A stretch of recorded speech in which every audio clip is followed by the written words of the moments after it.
Hoy en Buenas Razones para Conversar estamos con Ricardo Cuenca, quien es profesor investigador de la Universidad de San Marcos, investigador del Instituto de Estudios Peruanos.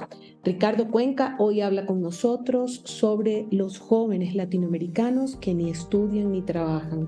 Nos referimos a jóvenes que desde los 15 a los 24 años o inclusive en ocasiones hasta los 25 o 29 años no tienen acceso a un trabajo o a estudios por diferentes motivos.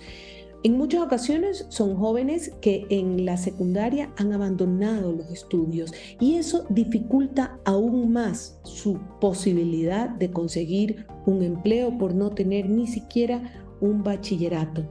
Nos dice Ricardo Cuencas que se requieren políticas públicas pensadas desde la realidad de esos jóvenes, pensadas para lo que están viviendo los jóvenes y cómo ha cambiado la juventud de la región.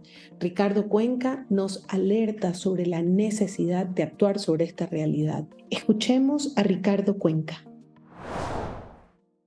Ricardo Cuenca, peruano, bienvenido. Qué gusto tenerte en Buenas Razones para Conversar y espero que la razón de hoy sea muy valiosa. No, Mónica, muchas gracias a ti por la invitación. Me encanta siempre tener buenas razones para conversar. La razón de hoy a mí me pesa mucho por haber sido inclusive madre de 3 varones que han enfrentado probablemente esta falta de oportunidades de la región para un cierto grupo de edad. Yo te contaba que mi interés en esta entrevista era hablar sobre aquellos a los que llaman ninis. Personalmente debo decirte, antes de hacerte la pregunta, que el término me duele muchísimo. Me parece que los encasilla y como que les amarraron una soga alrededor para que no salgan de esa etiqueta. Siempre etiquetar he pensado que es malo, pero cuéntame un poco quiénes son, cuántos son, por qué les pusieron así, de qué se trata. A ver, empecemos antes de tu pregunta, por tu comentario, por el que estoy totalmente de acuerdo contigo, ¿no es cierto? Probablemente quienes son detractores del análisis de estos Nini son las personas que justamente creen que esto es una etiqueta, de la cual después podemos hablar un poco más, inapropiada para definir a este grupo de jóvenes, ¿no? Y por una serie de características. Pero bueno, entrando por el principio, los ninis son aquellos jóvenes entre 15 y 25 años, 29 años, dependiendo dónde se toma la edad normativa en los países. El común general es entre 15 y 24 años, de jóvenes que no están ni trabajando ni estudiando en un periodo de su vida. Y por lo tanto, no forman parte de los sistemas formales, digamos, que tiene la juventud, que es o el estudio o el trabajo. Los datos son unos datos bien interesantes porque no son muy actualizados, probablemente después vamos a saber por qué, pero se piensa que en América Latina 1 de cada 5 jóvenes entre los 15 y los 24 años son ninis, son jóvenes que ni trabajan ni estudian, con dos características interesantes, ¿no? Una primera es que la mayoría de estos nini son mujeres, son jóvenes mujeres. Y lo segundo es que pertenecen a los estratos socioeconómicos más bajos, con lo cual hay una explicación más estructural vinculada o al género o a la condición económica y de pobreza que estarían explicando este grupo de poco más de 20 millones de jóvenes en toda América Latina. Justamente acabas de tocar un tema que era una de mis preguntas. Ya ese informe del Banco Mundial que nos habló de los ninis hace ya algunos años, ¿hay información actualizada respecto a cómo se ha movido este grupo humano de jóvenes o que haya cambiado o dado más esperanza o más desesperanza desde que se hizo el estudio? Me parece que la publicación del estudio es en el 16 o a lo mejor estoy equivocada, a lo mejor fue 15, no lo recuerdo, y si se ha producido algún cambio gracias a que el informe haya producido cambios o no. A ver, un estudio desde el 2016, efectivamente no había equivocación con la memoria. Desde el 2016 acá no hemos tenido un estudio comparado tan grande, ¿no es cierto? Lo que hemos tenido es la comparación de algunos países o el desarrollo de estudios de países de manera individual, ¿no? Entonces, lejos de hablar de una tendencia, lo que ha sucedido sí es que parece ser que ha disminuido en el absoluto el número de Nini, porque se han producido algunos cambios importantes en tres niveles, ¿no? Uno primero ha sido la creciente expansión de la educación universitaria y de la educación superior en general, que sigue avanzando en América Latina con unas características muy particulares, ¿no es cierto? O porque se expande la universidad pública, gratuita, allí donde lo es, o se expande la universidad privada de bajo costo, que es un fenómeno que está muy presente en la educación superior latinoamericana. La segunda razón es que efectivamente los mercados laborales se han flexibilizado también y por lo tanto hay mayor incorporación de jóvenes que no necesariamente tienen estudios superiores completos para trabajar en ocupaciones muy particulares. ¿Por qué? Porque hay una tendencia de transformación en los mercados laborales en el que va perdiendo peso esto que se llama credencialismo, es decir, el certificar que tengo una preparación formal por la experiencia, ¿no es cierto? Entonces la experiencia de trabajo está empezando a pesar un poco más. Y lo tercero es que metodológicamente el cálculo original de los Nini ha tenido mucha crítica, ¿no? Porque no recoge la complejidad de estos jóvenes que no están estudiando ni trabajando en ese momento. Y entonces, por ejemplo, en América Latina, donde las economías suelen ser economías muy informales, eh, imaginarte un Nini es cada vez más difícil porque la definición es si no estás trabajando, el apellido de eso es formalmente, ¿no es cierto? Entonces, no sé, en el Perú, donde la informalidad laboral puede llegar a estar al 75%, estás solamente hablando de un 25% si estaría trabajando o no. Los otros capaz están trabajando y no son líderes. Entonces también hay una discusión metodológica, ¿no? En síntesis, expansión universitaria, cambios en los requisitos en la flexibilidad laboral y tercero, problemas en la metodología del cálculo de lo que significa ser un líder, ¿no? Entonces, esto ha hecho que en algunos países el número se reduzca, aunque la problemática de que hay jóvenes que no están trabajando, no están estudiando, se mantenga. Has tocado un tema al que me iba a ir después, pero lo voy a dejar antes. Has hablado de esto de la flexibilización. También ha habido algunas voces en Ecuador hacia defender esa informalidad, ¿sí? Y defender de alguna manera, los jóvenes ya no, inclusive ha habido algunas declaraciones, los jóvenes ya no quieren trabajar, les gusta la informalidad, ya no buscan trabajo, no aspiran a estar afiliados al seguro, es decir, a tener seguridad social, pues tienen salud y son jóvenes. De alguna manera, este mercado laboral beneficia, este mercado laboral flexible, los beneficia como grupo humano, los ayuda a salir adelante. ¿Es una fotografía social favorable o no? Creo que ese es el tema central de la discusión sobre los niños. Y creo que tiene dos perspectivas, una más conceptual y una más real en términos de aplicación en la vida práctica diaria. Empiezo por la conceptual, porque me va a servir para la otra de manera muy rápida. Una de las críticas fundamentales que se tiene a la discusión alrededor de los Nini es que todos los jóvenes están entendidos desde una categoría muy tradicional. La juventud es una categoría social construida, ¿cierto? No es solo una etapa biológica en la vida, sino que es definida por un conjunto de características socioculturales a un grupo en un periodo de tu vida. Por lo tanto, es una categoría social y como categoría social es una categoría que es muy dinámica.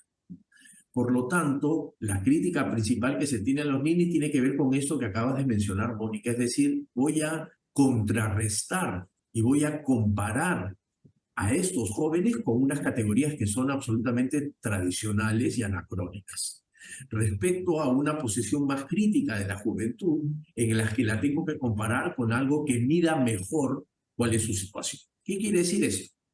Una de las cosas que se empiezan a discutir en América Latina, yo mismo terminé con unos colegas hace un par de años un estudio sobre ello, es que seguimos pensando que la vida de los jóvenes es una vida lineal. ¿Qué quiere decir esto? Que como seguramente tú y yo lo hicimos, terminamos la educación básica, el colegio, luego vas a estudiar, si es que quieres seguir formándote, a la universidad, termina la universidad y consigues un trabajo, ojalá lo más estable posible en el tiempo, y esa linealidad y esa temporalidad es con la que yo defino a los jóvenes. Por eso el sistema educativo dice, debes terminar entre los 16 y los 18 años de edad la secundaria, para luego tener entre los 18 y los 25 una etapa de formación en educación superior, técnico, universitario, lo que fuese, para que a partir de los 25 puedas entrar al mercado laboral.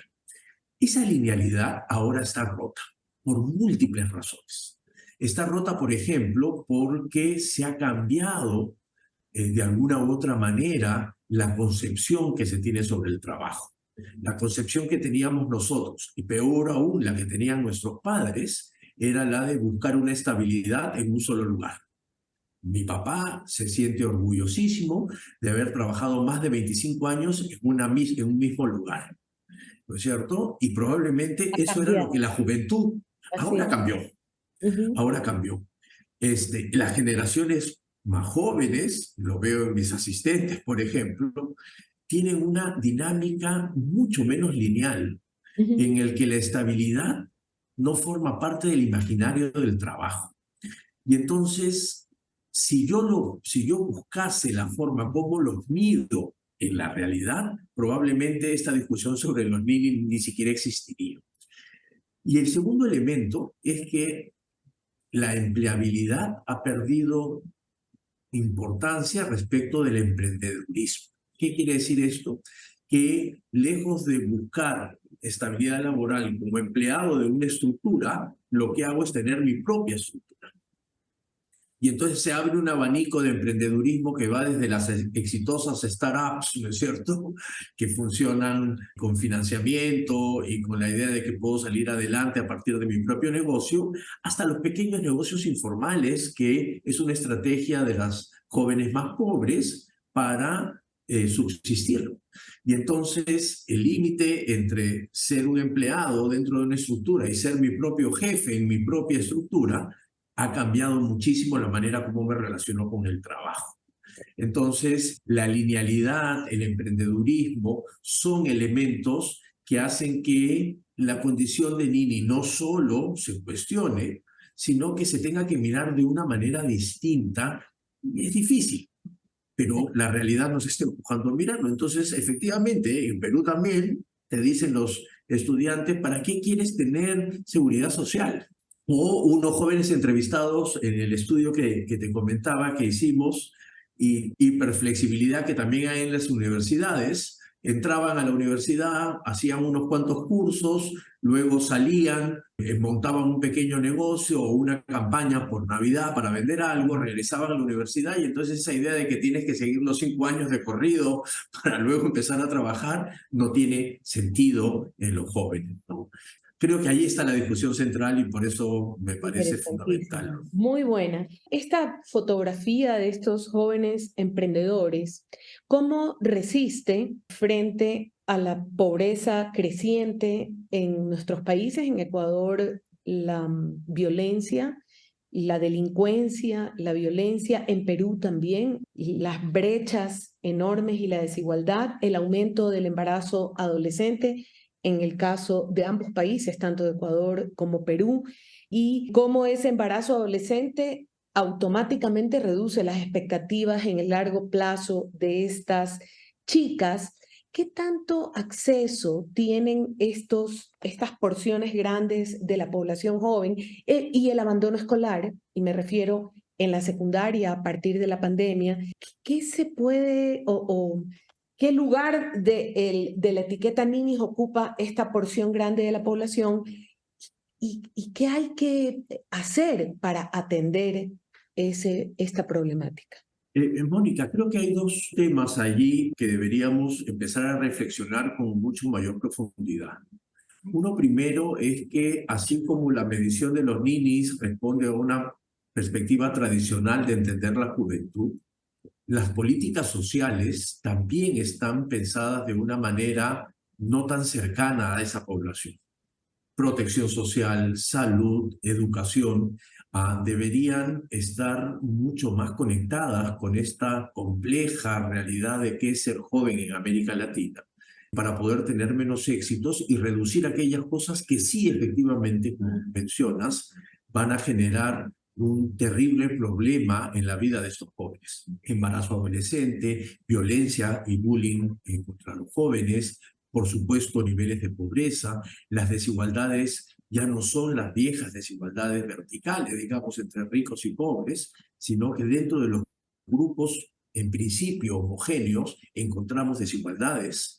Estoy seguro que si hiciéramos un estudio entre los jóvenes de Quito, vamos a encontrar enormes desigualdades entre esos jóvenes y no necesariamente entre los jóvenes de Quito y la Catunga, no sé, ¿no es cierto? Porque esa verticalidad se ha roto. Entonces, un primer punto es que creo que hay que pensar las políticas públicas dirigidas a los jóvenes partiendo de la realidad de esos jóvenes. La educación con enfoque de género no solo se trata de un tema de sexualidad, se trata de un tema de ejercicio ciudadano, ¿cierto? Y por lo tanto la incorporación de esto tiene que ver con la plenitud de la ciudadanía y no solo con la discusión mal llevada hacia el tema de las orientaciones sexuales o las identidades sexuales, que sin duda forman parte de esa discusión, pero no se reduce a eso. Entonces, si yo me imagino que el enfoque de género es un enfoque vinculado al ejercicio ciudadano y por lo tanto voy a restarle posibilidades de ser ciudadana a una joven que a los 13 años se embaraza, obviamente tengo que cambiar el enfoque de la política pública detrás. Uno de los elementos más sólidos que tenía la discusión de los Nini, por lo menos hasta la primera mitad de la década de este siglo, era que los ninis iban a tener menos oportunidades en el futuro, ¿cierto? No iban a poder desarrollarse a plenitud. La pregunta es, si no siendo nini, también voy a ver limitadas mis oportunidades en el futuro si es que no atiendo las políticas públicas universales de una manera distinta. Entonces, creo que es fundamental en ese primer punto darnos cuenta cómo hay que pensar desde una manera distinta la política pública en temas sociales dirigidas para los jóvenes, partiendo de que estos son los jóvenes y no la idea de un joven que ahora no existe.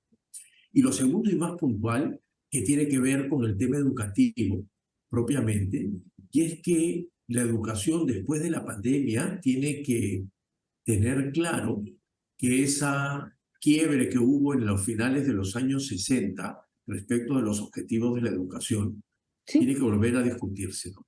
has dicho como varias cosas. Primero, que la manera de medir a estos ninis debe de cambiar y efectivamente tienes que ir cambiando la mirada conforme cambian los roles. Hablas de la necesidad de volver a enfocar esas políticas públicas pensadas ya desde la realidad de esos jóvenes y no desde lo que eran los jóvenes en el pasado.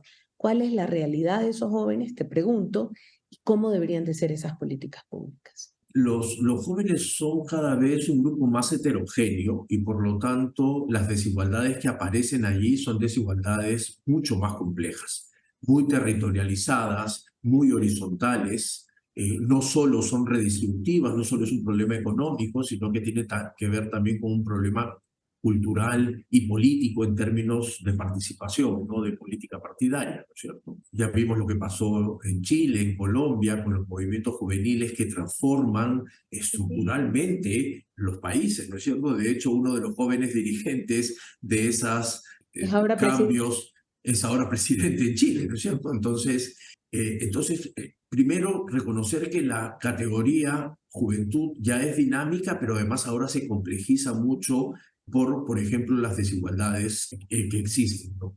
Lo segundo es que esa categoría en la que nos encasillamos de 15 a 29 o de 15 a 24, Ujú. según sea, probablemente tiene que ser reconstruida, porque pasan dos fenómenos, ¿no es cierto?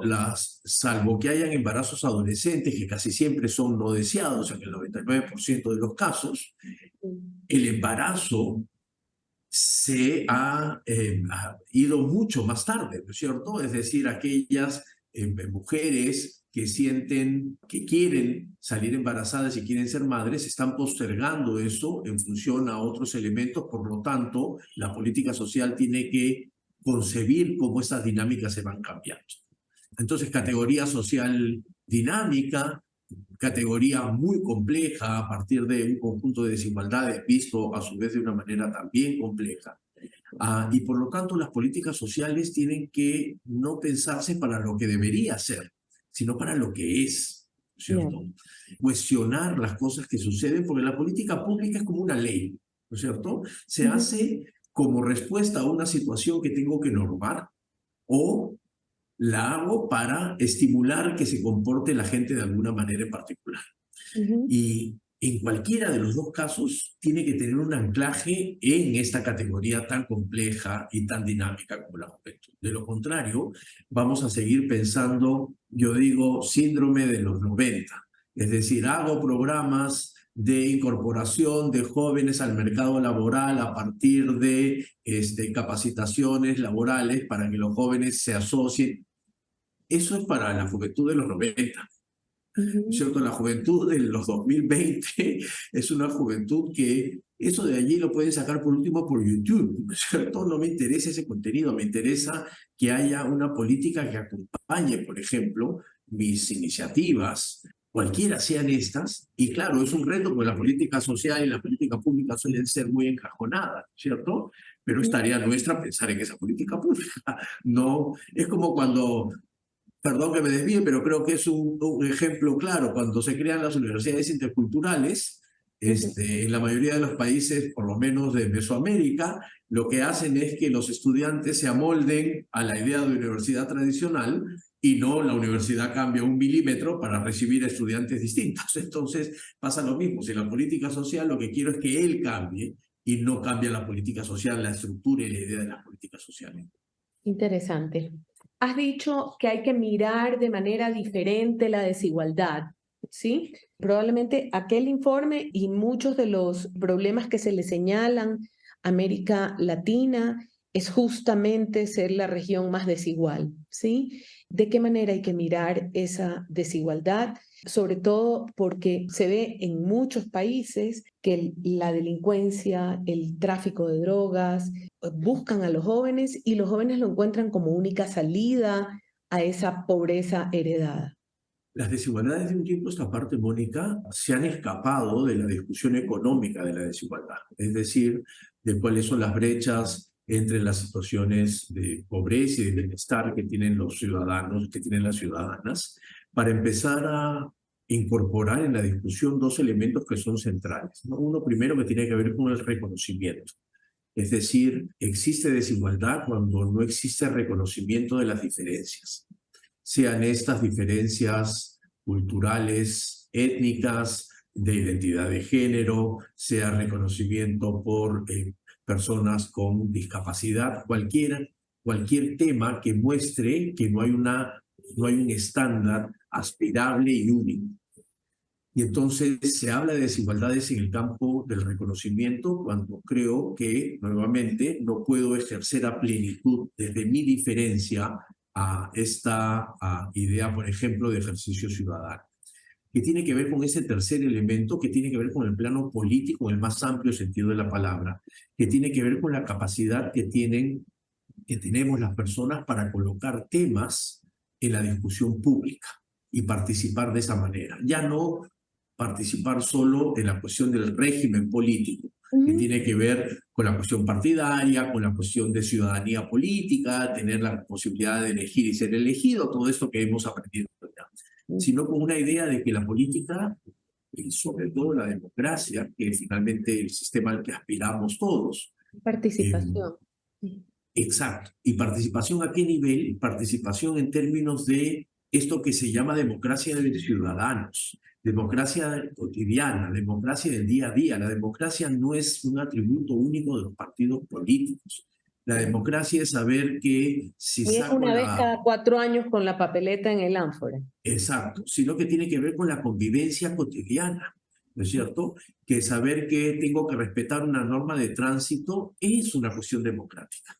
Ujú, Saber que no puedo adelantarme en la fila engañando al otro es una cuestión de democracia porque estoy participando de una vida pública.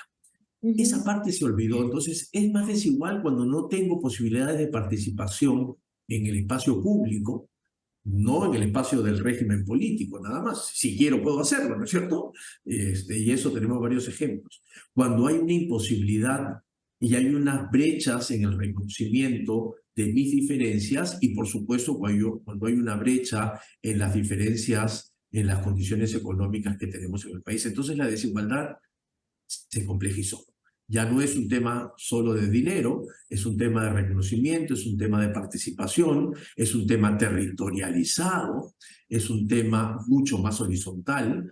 Mis amigas feministas en el Perú estaban un poco molestas conmigo. Hace algún tiempo sacamos una investigación en la que le atribuíamos parte de la responsabilidad al movimiento feminista, a la agenda desarrollada, porque se había logrado remontar felizmente la brecha de años de educación entre hombres y mujeres en el Perú. Gran noticia y hubo un esfuerzo muy grande de la agenda de género ahí. Pero cuando uno mira las desigualdades con un poquito más de detalle, resulta que la brecha en años de estudio entre mujeres indígenas y mujeres no indígenas era casi el doble que entre hombres y mujeres.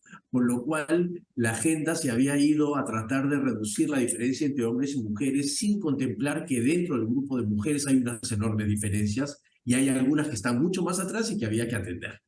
Eso es desigualdad, eso es mirar la desigualdad de una manera mucho más compleja y atenderla para evitar que en el futuro nos cuenten estos cuentos que muchas veces nos creemos, que por ejemplo, si voy a la universidad y salgo, no va a haber ninguna barrera que no sea económica para que pueda tener bienestar.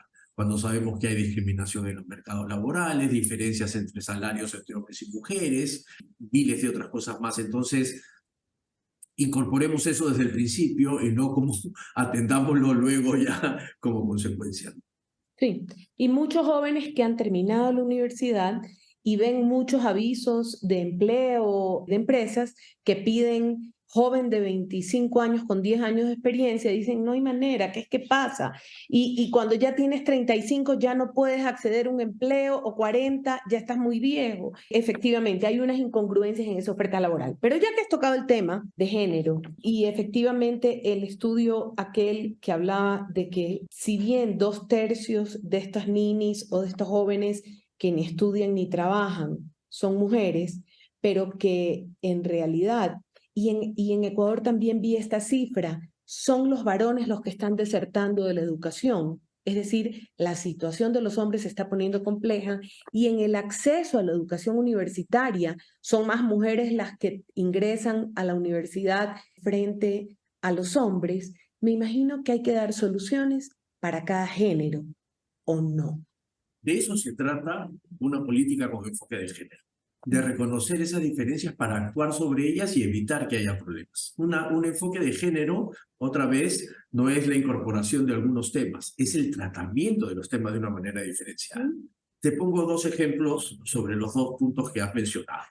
Efectivamente, una perspectiva de género en la educación superior, por ejemplo, tiene que ver no solo con la paridad de sexos, es decir, que haya igual número de hombres y mujeres estudiando en la universidad, o inclusive como ahora, haya una ligera mayoría de mujeres sobre los hombres, sino, por ejemplo, mirar qué es lo que pasa después de eso.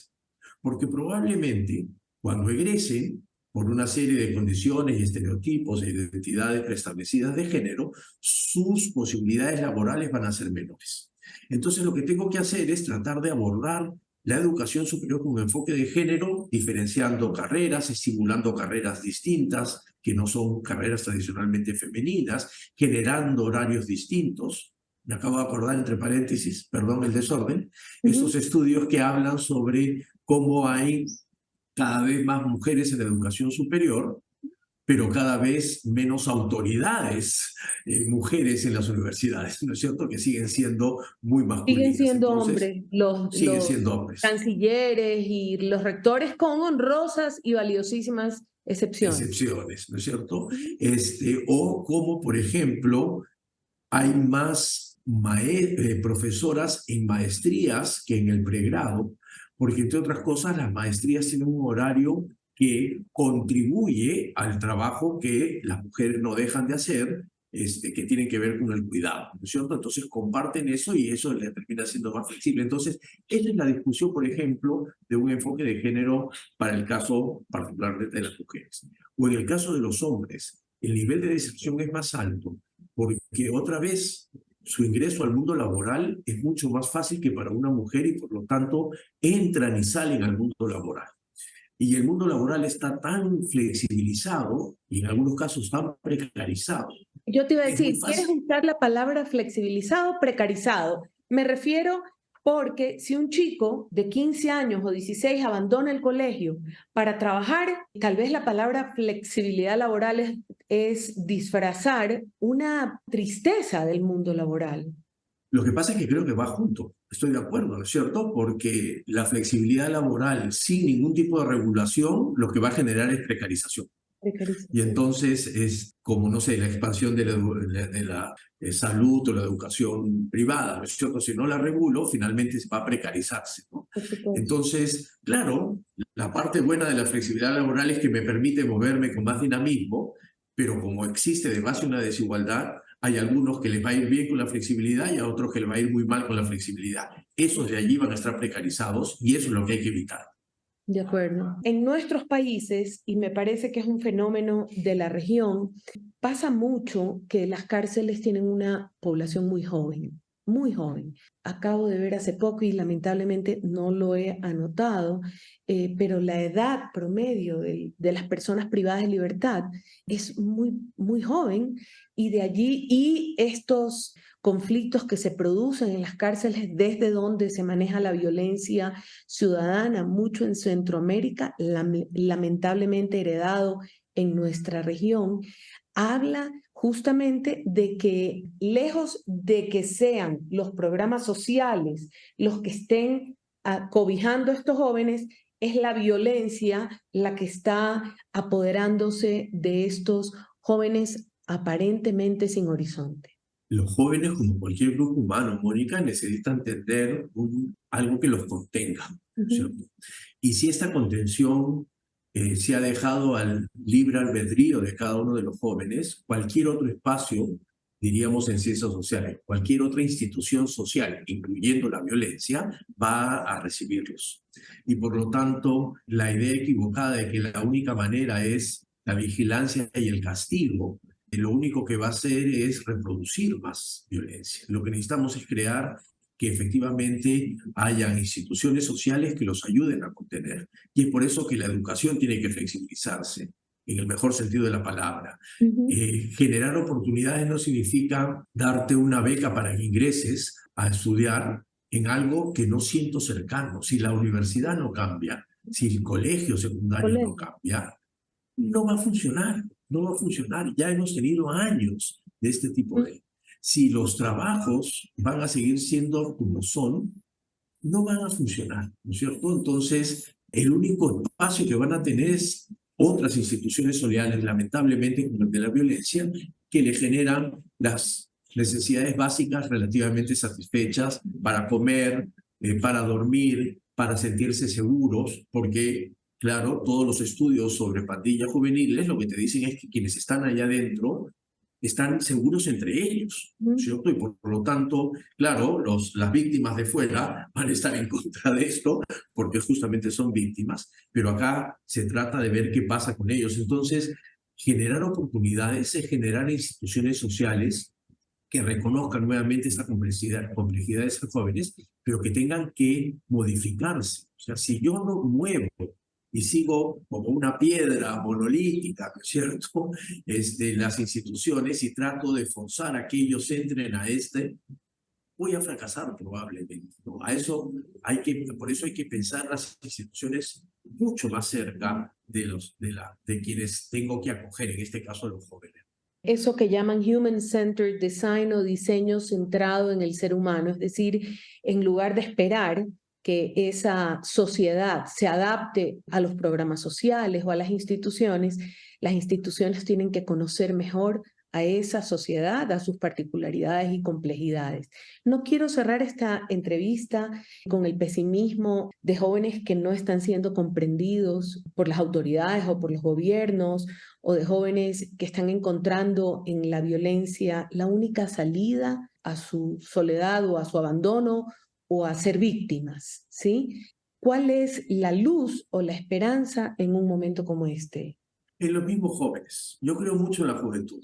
Yo creo mucho en la juventud y creo mucho en el poder que tiene la juventud para transformar. Las grandes transformaciones sociales en el mundo han aparecido desde los jóvenes y han sido impulsadas por los jóvenes y sostenidas por los jóvenes, ¿no? Sin mucho de esto no hubiese podido ser. América Latina a principios del siglo XX no hubiese podido ser lo que es ahora, con sus cosas buenas y malas, sin el movimiento de los jóvenes arielistas de finales del siglo XIX, principios del siglo XX.